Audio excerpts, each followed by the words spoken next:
What's up, everybody? Welcome back to another great edition of No Love Philly, the podcast dedicated to artists, activists, musicians, comedians, breweries, basically anybody in and around the city of Philadelphia that makes this place as awesome as it is. Man, we got a double-decker episode for you today, brother. It is an awesome episode. We covered the end of summer / Con Music Festival that went down this weekend at Dave & Buster's Dockside Bar. I've never been to that venue. I never realized that they had a bar back there. It is fucking amazing. I really got to thank Saul, Liz, and Robb for hooking it up, allowing me to have a booth there. I got to meet so many fucking awesome bands. The whole thing was it was amazing, man. They really did put on a great event. Dude's got another event coming up here from Gravity Given Productions. That's Saul and Liz, or Saul himself, I guess, and Liz helps out. But you've got Sister Hazel going down September 21st. Doors open at 7, and I think tickets start off at only $17, man. And if you want to get that 90s fix, you should definitely do it with Sister Hazel going down live at the Block at Harrah's Thursday, 7 p.m., September 21st. The Block at Harrah's, Philly. You want to make sure you check that out, man. Tickets are only like $17. You cannot fucking beat it. So we do have a double-decker episode for you today. And there's going to be some other shows. But today we are going to interview, and you can expect these next few episodes is going to be all of End of Summer Comic Con. I think I got like 10 interviews that I'm going to try to pack in. You can expect a lot of double-decker interviews here. I just met so many awesome bands. You can expect to see, today you're going to absolutely hear something from Liz. You're going to hear something from Saul. You're going to hear something from Robb from Not a Real Promoter Productions. And so we're going to speak to them. You're going to hear Siravo, who, by the way, fucking kill the stage, man. And when I say kill, man, I didn't know what to expect. I know they've been doing some things that they are well known in the scene, that they've been WMMR's Artist of the Month, and I didn't know what to expect because when I interviewed them, I hadn't actually seen them perform live. And they actually have a new bassist, and he's a tiny little fucking dude, but he is one badass motherfucker. His name is Andrew Cooper, and he also has a side project called Dead Stop. And I'm so eager to get these guys on, man, just because I loved the way this dude was jumping up and around stage, man. He just has so much passion for what he does, and the whole team does. I mean, they really do. I'm just saying that I was super impressed with everything that he did. But I looked at this kid, man, and he's looking and he sees the crowd like in front of him, and he's just like so happy and appreciative to be there. He's so happy to be a part of this band. And yeah, this happens to be the band that Saul manages. But yeah, so you want to check out Siravo. And we're going to hear a little bit. We're going to hear from them first. And all the interviews that I'm going to be posting up, man, they're not in any order that I interviewed these people in. It's just going to be kind of like what fits. We usually have like 35, 40, 50-minute podcasts, but a lot of these were like 15 minutes just because like everything was stop and go, stop and go, stop and go, and it was really just go, go, go, go. And we're just kind of grabbing people as they were available. But we got a lot of badass interviews, man. Like this is probably, I can honestly say this is probably like the most fun that I've had since doing this, and like where I kind of like got to let loose a little bit, be myself a little bit more, mess around with some of these bands. They were just, everybody there was so fucking cool. There's some tear jerkers in there. There's some craziness. There's some funniness. Everybody on this bill was awesome. Gravity Given Productions and Not a Real Promoter Productions, they really put on an awesome show, man. So if you ever find out that they're throwing something, make sure that you check that out. Make sure that you check out Sister Hazel once again, September 21st at the Block at Harrah's, Philly. Tickets are only $17, and if you want to get badass with it, you can get tickets for $40. And I don't know what that includes, but it's got to be fucking awesome. So make sure you check that out. They're an old 90s, well, I shouldn't say old 90s band, but they will definitely hit up that 90s nostalgia that your soul is craving. So without any further ado, we're going to start this off with Siravo. And I guess the reason we're doing that is because I didn't get a plug from Saul, Liz, and Robb, and I just happened to get a plug from Siravo when they were on stage. So here we go. We're going to start off with Siravo, and then you are going to hear from Robb, Liz, and Saul, who threw this event. It was awesome, dude. God, it was really fucking awesome. Hope you guys enjoy it. Check them out.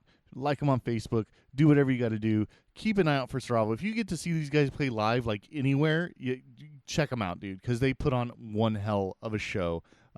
Great job, guys, man. Can't wait to have you guys on for a longer podcast. You guys are doing big things, and congratulations, man. Talk to you later. Check. Can you do a mic check for me? Check. 1, 2. Check. What, dude? No wonder I can't hear jack shit. There might be a reason for that. What a fucking moron. All right, here we go. Check. Oh, yeah, we're golden now. Good. Yeah, man. It was the collaborator feeder to conglomerate. Dude, fucking hey, man. Tell me you guys the name of your band. We're Siravo. Siravo. Awesome. Names and instruments. I'm Mike. I play guitar and I sing. All right. I'm Cooper, and I play bass. I'm Paul, and I play drums. I'm Andy, and I do all things related guitar. Andy, you look like you fucking work on cars. I do not. Or some other fucking burly shit, dude. Like fucking I've gotten that before. chop wood in the middle of the fucking forest or something. I'm sorry. Yep. Just something I noticed. So you guys just signed up with Saul, right, to do management and things like that for you guys? Yeah, Saul is our manager. He's been our Dude. manager for about a year now. Jesus, man, that's awesome. Yeah. That's cool. He was like, no, you have to get this band. And I was like, yeah, dude, totally. Tell me about yourselves. What do you guys? I have not had the chance to hear you guys play live. He did tell me I was going to interview you yesterday, but I was a very poor music journalist and did absolutely no research on you guys. Oh, terrible. But it was really bad. Instead, I just chose to have beers. But well, I can't fault you for that. so why don't you tell me a little bit about yourselves, man? Do some fucking research, right? So tell me a little bit about yourselves. Walk hard. So we play hard rock. You will get a chance to hear us in about a half hour. But we've been at this for almost a decade. What? Are you serious? Yeah, Same yeah. lineup? No, we've had different lineup changes. In fact, we'll have an announcement about our lineup tonight during the show. Ooh, somebody's getting cut. It's like The steady part of the band is me and Mike. We started this band 10 years ago, and we've had interchanging bassists and guitarists since then. Probably about like 8 different versions of the band, I would say. Yeah, and then I guess we were playing that show at the Truck. I was in another band, Stonehead, and I guess we did a... Stonehead. Oh, yeah. So that's some burly shit for you. That's some burly shit. So, yeah, we did like an album release, and I guess these guys we were co-headliners. And then Paul and I started talking, and he recruited me, and the rest is history, as they say. More to that, though. There's more to that. He recruited me for Stonehead when their drummer was leaving. And the departure. we're still kind of doing that, trying to do it. That's awesome. So a side project as well. Very Keeping cool. the incest going. Oh, that came out of left field. So if I can, you got how many? 10 years, dude. That's a long time, man. Do you guys still play songs from when you first started 10 years ago? Up until very recently, we did, but now we're playing songs mostly from our most recent release, which is called Vassal. We released that late 2015, but we're in the studio right now recording another record, which has yet to be named, or at least yet to be announced. but that'll be out early 2018. Where are you all recording that? We're recording at 0 by 1 Sound Studios. They're here tonight. Yeah, they are here have tonight. a table here. Yep. Yeah, that's right. Yep. So Over by the stage that we're going to be playing at. Yeah. there's a stage. Oh, you mean the studio? Yeah, they're in Cherry Hill. Okay, great. Yeah, All right. yeah. Awesome. That was funny. Where are they at? They're by the stage. He's like, Dude, yeah, they're going to be right next to us, man. You'll see them. It's fine. That's awesome, man. So how many albums do you guys have out now, like to date? This will be our third full length coming up. We have right now 2 full lengths and 1 EP. Yep. Fuck, man. That's Yep. good, dude. Yeah. That's really good progress, man. Yeah. So you guys are like, you said you're just pretty much rock and roll, right? Have you guys opened, 10 years is a long time. You guys open for anybody major? Yeah. We recently opened for Pop Evil. That was this year, earlier. Yeah. We opened for Red Sun Rising at Ortlieb's in Philly when they came. That was like last year. Red Sun Rising, Pop Evil. Dude, tell me, what was the yeah, experience playing with Pop Evil? Like, Pop Evil, that was great. That was at the TLA. It was like sold out show. Oh, so you guys have played out of sold out arenas. All right, let's do that. Let's mention that here. Oh yeah, the drummer's awesome. Yeah. So And, did you guys get to hang with them, or did you? Yeah, we hung out with them for a little bit, but they had to do their own thing. They had to do meet and greets, and we couldn't hang around them for too long. But there were some pretty cool people, and we'd love to play a show with them again. Yeah. So what was that experience like? How did you guys get tapped for that particular event, or? We have a connection with Live Nation that we've had for a few years now, and when bands come through and they need us, they give us a call. So. Was that a difficult connection to make with Live Nation, or? It's all networking. All right. I'll say that. It's just you meet some guy somewhere where you least expect it. You go get a drink. In the garage of a No, Dave and Buster's. Things lead to things. One thing leads to We thought you would another. have a conversation about. That's right. Things lead to things, and then you open for Pop Evil. Oh man, it's funny because you're so small too. So yeah, man. So have you guys 10 years? I can't get over that. That's a long time to be like performing and keeping shit together. Like this is my shit. It's gonna keep going and going and going. Yeah. And then going on to build like connections with Live Nation, things like that. Mm-hmm. Have you guys done any tours yourself? The farthest we played right now. I think he wants to. Andy's trying to grab the microphone from me. The farthest we played is Baltimore. We played Frozen Festival in February. That was February, right? We played Frozen Fest. Yeah, Frozen Fest in February. What is Frozen Festival? Can you tell me about that? Frozen Harbor Festival. Yeah. Okay, Frozen Yeah, Harbor in Baltimore, Festival. yeah. All right, okay. And that was great. That was a great experience. We actually recently just bought a tour bus. Fuck, man. And, So if you bought a tour bus, that to me sounds like there's something major about to happen because For you don't this- just buy a tour bus. we're for getting weekend ready to really tours. do a lot of promotion for this record, and we're going to be playing pretty much up and down the East Coast. Any big opportunities that we can get. This is what we want to do for the rest of our lives. I hear that, man. Did you want to add to that? Nah, he pretty much took everything I was gonna say. What a thief, man. Jesus. Stole the words right out of his mouth. So that's you bring up an interesting point. You want to be able to do this forever, right? Correct. What are some of the things that you're going to have to do to make that happen? I mean, we're pretty much just going to do like the spiral effect where we're going to, play Philly, New York, Jersey, Baltimore, anywhere in Maryland. And then we're going to kind of expand from there. Maybe try Boston, try Virginia, go out to Ohio, and just build it.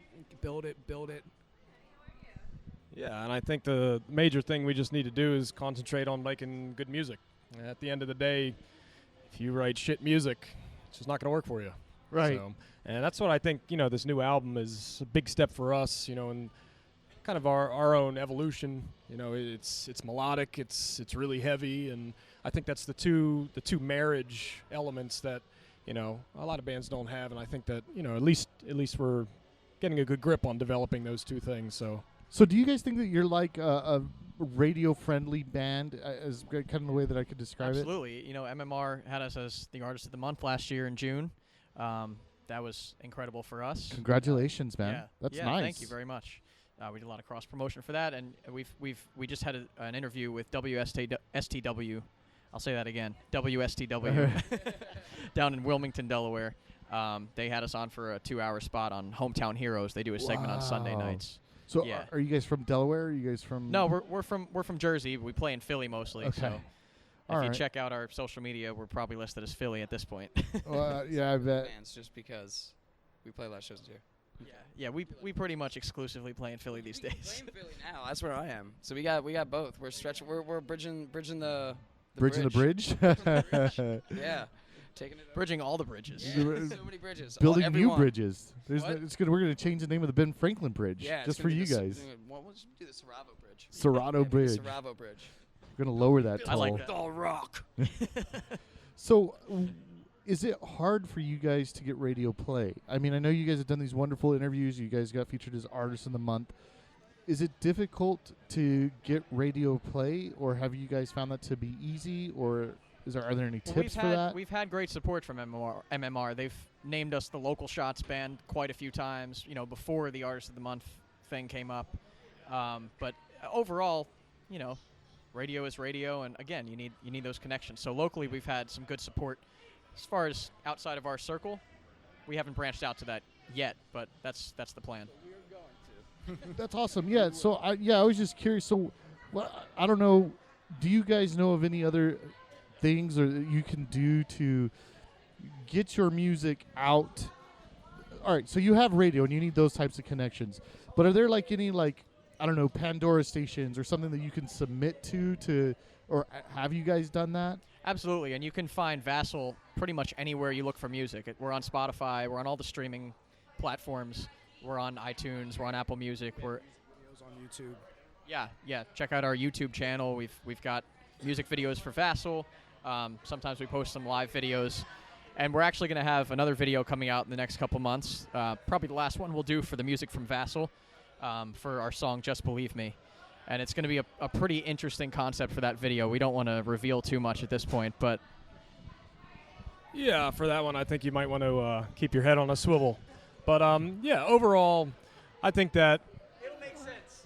it'll Dun make dun sense. dun. It'll We make get a sense. clue. Overall, I think you This just no love- gotta every gig you have, do your job, nail it, make a connection with somebody in the crowd, and yeah. Look at hopefully this that'll guy. work. They all the managers always want to be rock stars, jumping in on the interviews. As far as getting this stuff out there, one of the best things I've seen is Mike's personal Snapchat. It's pretty good. Oh, tell me this shit. pretty Oh, solid. Let's get into this. Tell me this. He's got the best transatlantic accent I've ever heard in my life. That's on Instagram too. See, there you go. So Instagram, so it's all over. Hold up, I though. think- I want to know about Snapchat because that shit deletes. So Yeah, tell me well, what you the can't fuck's on watch that it forever, Snapchat. Man. Those are like dick pics. I save all my videos. How about all your dick pics? Do you save those too? Well, I'm not going to say anything about that. Saved to my Snap memories under what's that called? My Eyes Only. Oh man, so yeah, dude. So you guys are doing some big things, man. I mean, really, and I hope you guys are able to do take that model and be able to use that in different markets, right? Absolutely. So, what are your plans? Like, I know you're talking about this other tour, but I guess specifically, what are your plans for doing what you're doing here in those other markets? Like, how are you going to duplicate that? Or 2018 is going to, I mean, like Paul said, we'll work in a radius, using a certain radius, branch out slowly.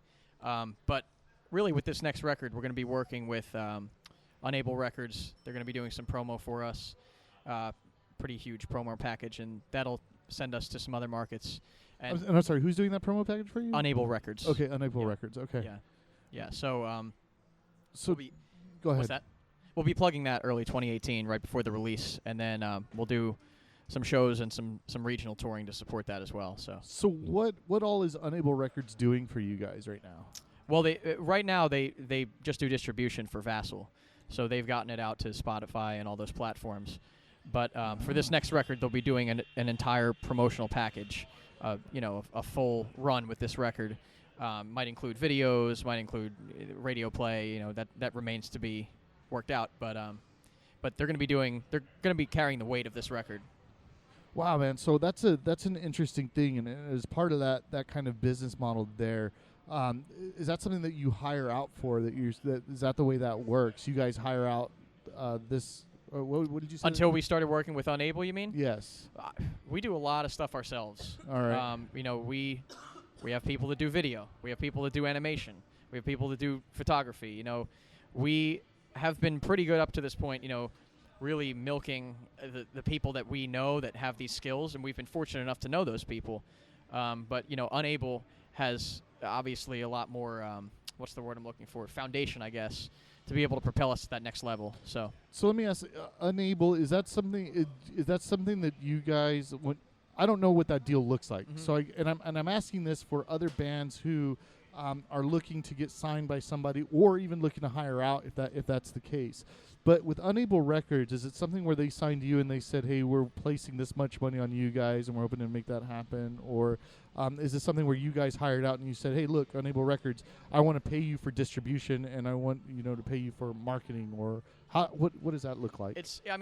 Unable, it's not really your traditional record deal that we have with them. It's kind of more of an a la carte, I guess you could say. It is an indie record label. We are technically under the Unable Music Group, I understand.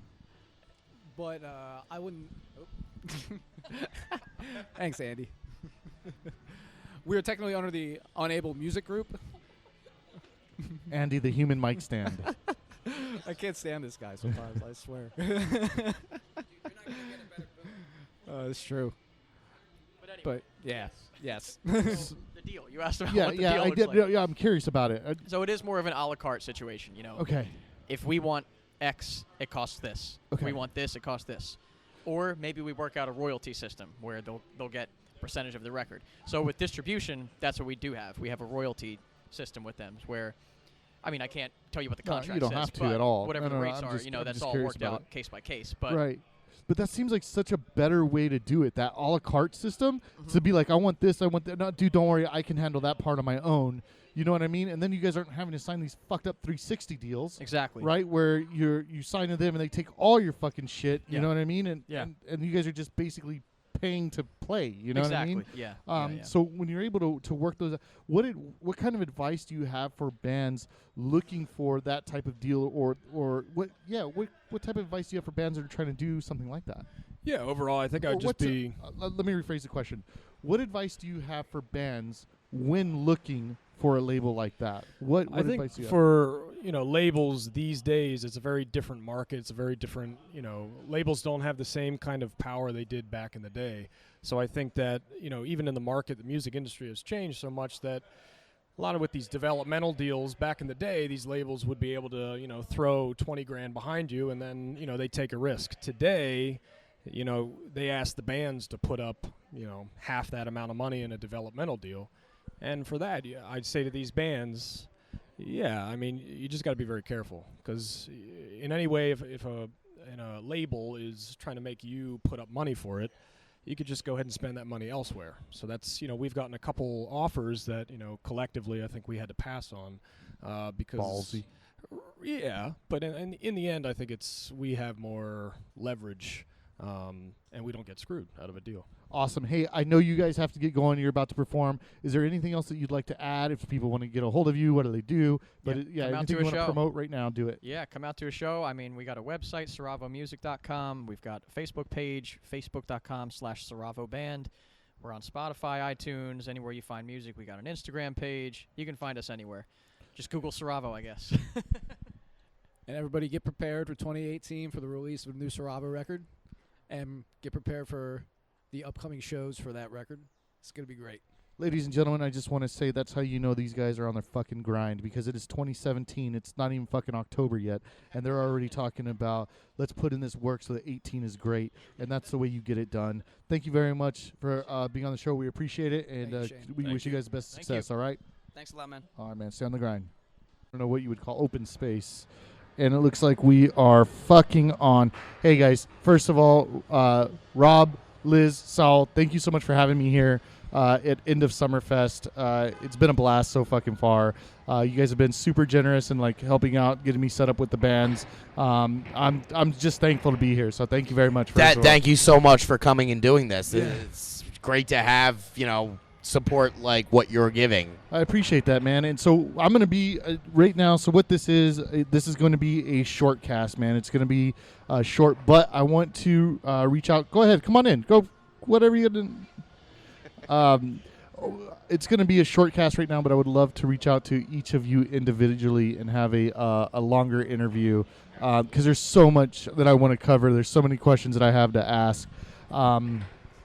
So I guess first off that I'm going to ask, I know that this is a co-produced event. Yes. All right. So who is it being co-produced by? Well, all of us. And Yeah. you are. Why don't you guys introduce Oh, yourselves? hi. I'm Robb. I'm from Not a Real Promoter Productions. I'm Liz, and I help out with Gravity Given Productions. and I am Saul Dratman, and I own Gravity Given Productions. This is awesome, man, to have you guys organizing this event. Robb, I have to ask you, is this all you do? Because I see that you throw shows constantly. It's not. I have a day job. What the fuck? This is just a passion project of mine, honestly. So how on earth do you manage to do both? What is your day job? Please tell me it's like I work at FYE or something. I do security for a living, actually. Personal? Retail. Okay. But my saving grace is I make my own schedule. So I get to take off for shows whenever I need to. And I have a lot of downtime while I'm at work, so I get to book shows while I'm getting paid by some company. Right on. That's not going to get named. Right. Sounds like a pretty sweet gig. Yeah, right? What about you, Saul? Do you have a day job, or is this all you do? This is not all I do. I mean, this is, one of 3 jobs that I do. During the day, I actually deliver pizza. Wow, dude. Yeah.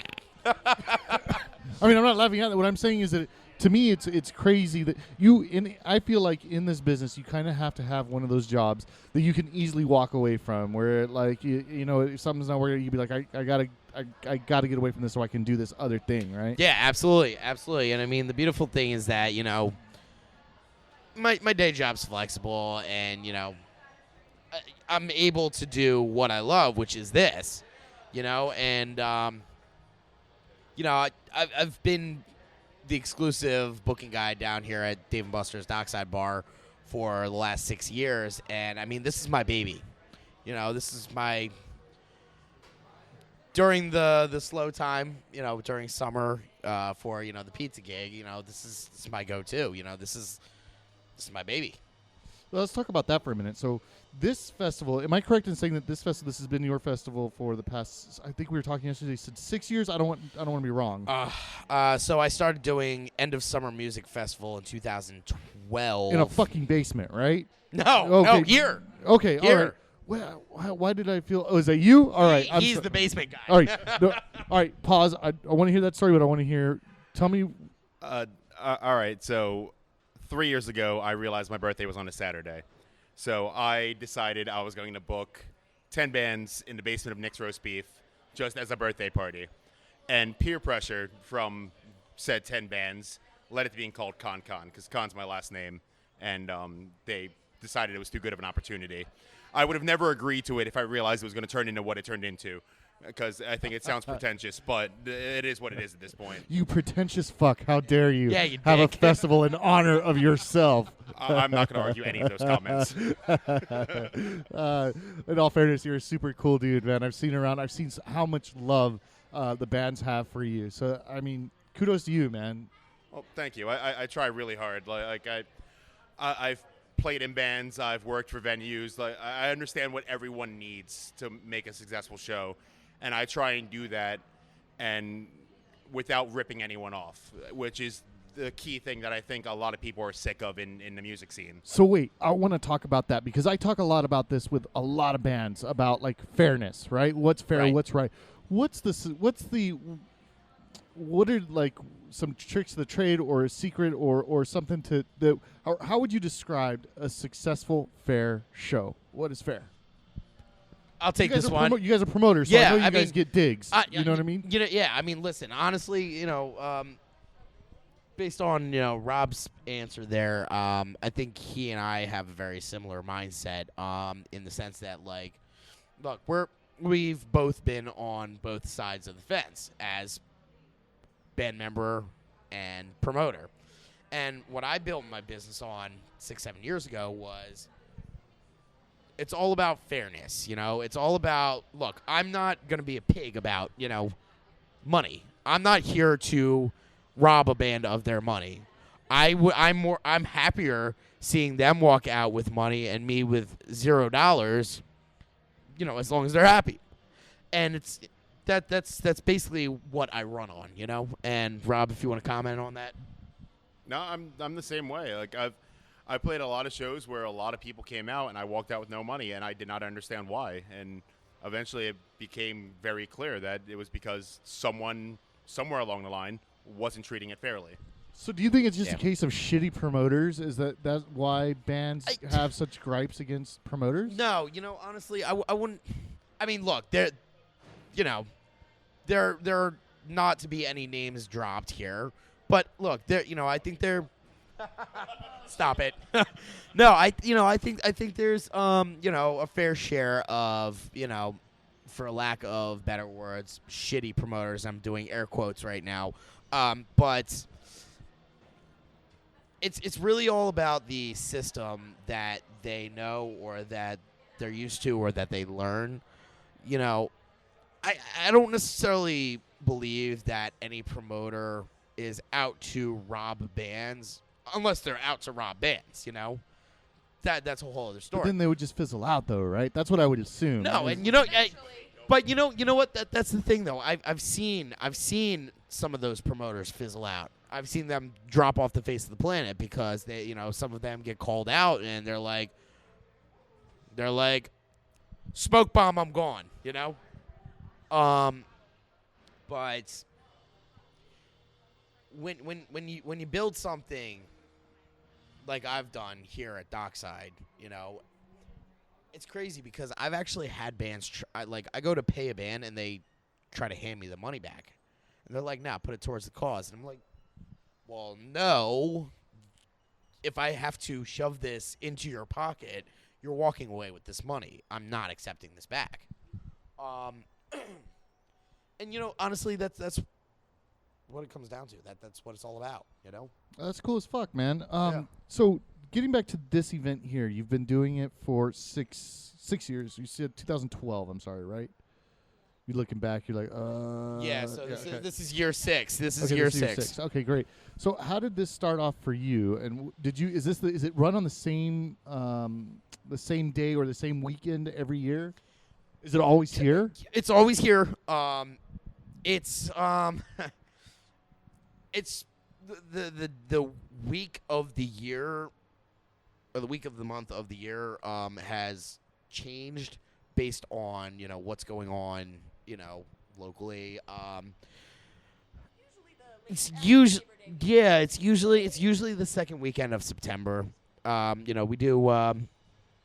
We do a summer kickoff festival as well, the first weekend of June, and then we run smaller shows in between.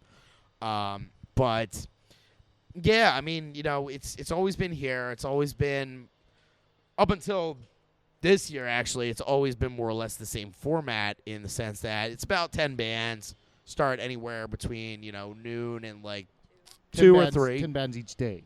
No, I literally normally only do Saturday. Oh no shit! This is the So first about year 10 bands, to close out the season. But then this guy comes along, Robb. I was to say this is huge. Yeah, no, we'll give credit where credit's due. Robb did book most of these bands for the weekend.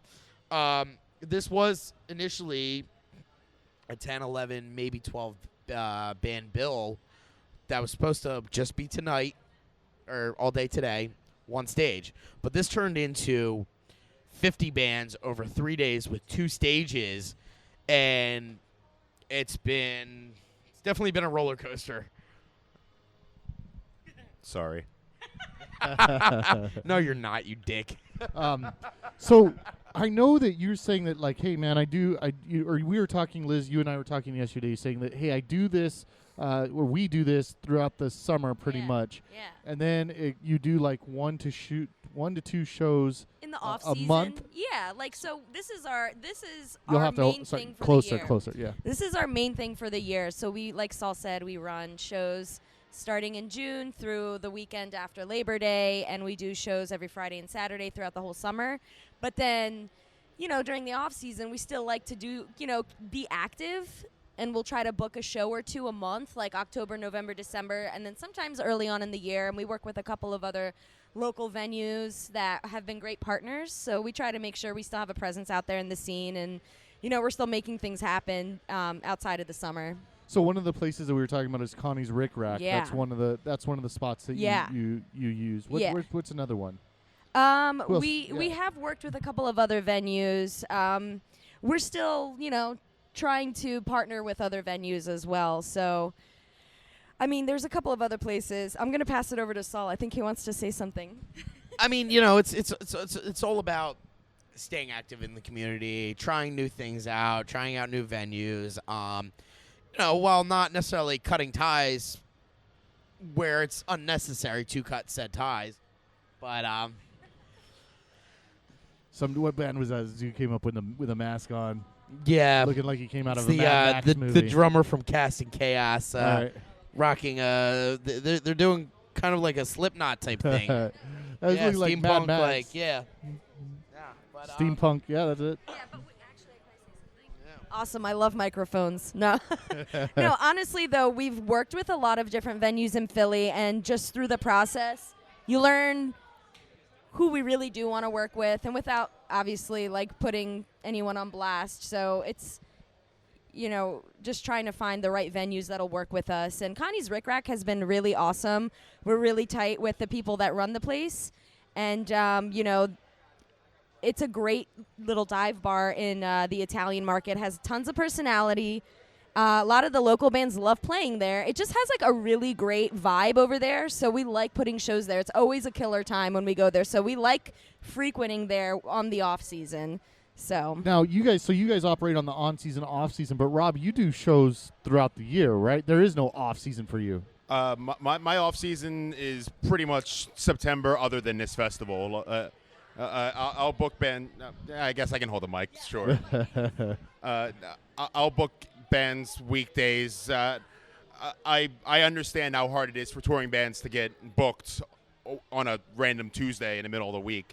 So I'll take on those shows, knowing they're going to be terrible shows because they're Tuesdays, but giving those bands a place to play and exposing them to whoever I can in the area, just because I want to see these bands keep touring. So what are the venues that you like working with, or who do you work with the most? Is it house shows? Is it venues? Until recently, my home base was Whiskey Tango, and Whiskey Tango closed on the 4th of July with very little notice, which is how this festival came about, actually, because this was supposed to be my half of this festival was supposed to be there until they closed, and Saul really saved my ass on that. Like, Oh, thanks, Saul. like, man, this if it turned wasn't to a for Saul, love I would fest. not have had a venue that I could have done this in. But nowadays, I kind of float around. I work with 4 or 5 different venues on a regular basis, with occasional shows at other venues, depending on what the show needs or availability. And how long did you say you've been doing this? I booked my first show in, I want to say, March of 2014. All right. Okay. So you've been 3 years doing this. Yeah, just about. And so I guess you started off just kind of going to shows, and then like, hey, man, I want to throw a show. I started off playing shows, and I was playing a show at a venue, and one of the bands that played before my band was the least considerate band I had ever come in contact with ever, and I got progressively more angry throughout the night. I'm talking, they had a 40-minute set, and they played an hour and 10 minutes. And so by the time they were getting kicked off the stage, I had already demanded from the promoter to give me a night at that venue, because I knew I could do something that wouldn't put me in that position again. And I eventually split with that band, and the shows just kept happening. Like, it wasn't even an intentional, like, I'm going to do this as a thing. It was just they kept happening when I didn't have a band anymore. All right. So what do you have any shows coming up right now that you'd like to plug? My next big one is I have The Accused coming. 80s crossover punk, used to be on a major label type deal. They had a record called Martha Splatterhead that was pretty big. That's actually going to be at Connie's Rick Rack on the 23rd of September. Real quick, this show is sponsored by Connie's Rick Rack and Dave & Buster's Burgers, because I've had one, Saul's having one, and to the chef that's cooking them out there on the grill. I don't know his name, but thank God for him. Yeah, Rasheen. All right. Saul, do you have any? With that big bite, I'm going to ask you a question right now. Perfect timing, right? Do you have any shows that you want to promote, that you want to get the word out on right now? Chew faster. I'll say it. So, September 21st, we have Sister Hazel, which It's a big band. yeah, many of you might remember them from they were huge in the 90s. Hard to say what it is I see in you. Yeah, everybody knows that song. believe it or not, the band's still been touring and recording for the last 20 years, and they're selling out shows all over the country. Actually, hands down, I'll flat out say it, they're my favorite band. Wow. So we have them September 21st at the Block at Harrah's, Philly. The casino. It's down in Chester. You're big on getting big venues, aren't you? You're like Dave and Buster's. Let's do the casino. Let's. Dude, I Is there a bank I don't we mess can around. play? You know what can I say?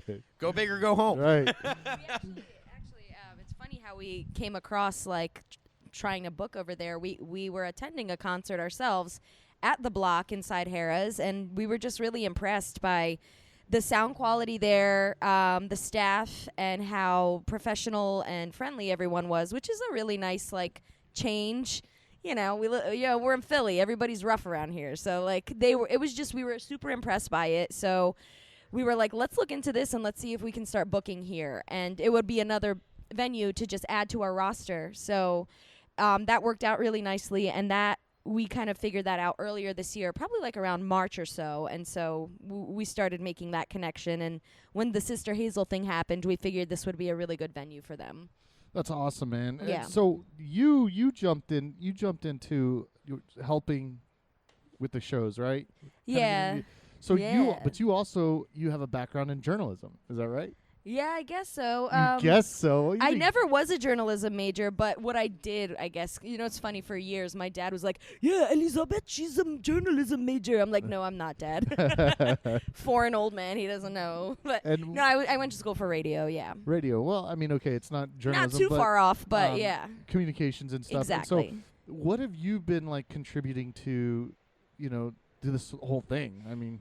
Really, so my background right now, I'm in marketing and advertising, so I've been just kind of, bringing that to the table when it comes to helping with proper media consulting for this kind of thing, because that's my day job. So just getting the right connections, getting the proper airplay, especially for Sister Hazel, it's been really clutch, because I used to work for a major radio group, so just kind of sending out those messages, hey, can we get some airtime, what do you recommend, and getting in front of the right people, with the marketing background, that's really helped. So that's pretty much my role so far, because Saul's the mastermind when it comes to booking. He knows that like the back of his hand, and he usually handles all of that. So me, it's really marketing and promo, and kind of doing the organizational stuff, like the back end, like getting everything organized, making sure the financials are handled properly. So yeah, I'm with Saul. I'm probably that guy too, to be like, I got this great idea. I'm gonna book and do all this stuff, and then everything, all the money and stuff is going. I don't know shit about that part. You can handle that. Yeah, the woman's touch is really clutch here in this situation. I organized a binder once, and he's like, "Oh my god, that's amazing." That's I'm like, "All I did, I just organized the freaking binder." He's like, "Oh man, this is great." I'm like, I'm here for you." That's awesome, man. I think that you guys are definitely an awesome pair. You're definitely awesome to work with. I'm very thankful. Rob, thank you very much. You were so quick. It was such a quick turnaround, and you were like, "Here, I'll put you in touch." You put me in touch. That worked out lovely. Bam, it was just great. Like, yes, I love the way that I love the efficiency of it. I love the way that everything got handled. It was a no-brainer for us. Why not? Well, Absolutely. So for me, again, I'm super thankful. Is there anything else that you guys would like to add? Is there anything else that you'd like to? Is there anything? Holy shit! This is a mailbox. I had no fucking this idea. Whole time. All right. Oh shit. Yeah, I thought it was like a dumpster. How Guess funny. not. All right. It's a dumpster, a mailbox, a podcast Who booth. knows? It's exactly. everything, man. It's versatile. Is there anything else that you guys would like to add? Anything that you would like to say? Anywhere people go to find out more about your shows? Anything like that? Plug Sure. anything you want. Yeah, I'll hand this off to you guys, because you guys know where to send people. But basically, my thing is go out and support local bands. That's really keeping this community alive, is really the fans. You know what I mean? Because everybody started somewhere. Just go out and support your local musicians and keep that shit alive. So I'm going to hand it off to Rob and then Saul. Bye. Well, everything that NARP is doing is on Facebook. It's NARP. Just it's exactly what it sounds like. NARP. NARPP. Just search it on Facebook. I guarantee it'll come up. It's only me and the National Association of Retired People, so it's easy to find. And just go to shows. Who cares if they're a Tuesday? You're gonna die anyway. Have a good time while you're here. Fuck yeah. Well said, Rob. You can find Gravity Given Productions at gravitygiven.com. That's GravitYGIVEN.com, or on Facebook at facebook.com/gravitygiven. Yeah, I mean, after Sister Hazel, we're gonna take a company-wide break for about a month while Liz and I go on our honeymoon. Oh, congratulations. Thank you. Yeah, and then we'll pick back up. Probably late October, booking shows, and yeah. Excellent, guys. Well, if there's anything that I can do for you guys, promote something, do something, just let me know, man, and I'm happy to do it. All right? Thank you so much for My having man, us on. thank you, Shane. Appreciate you.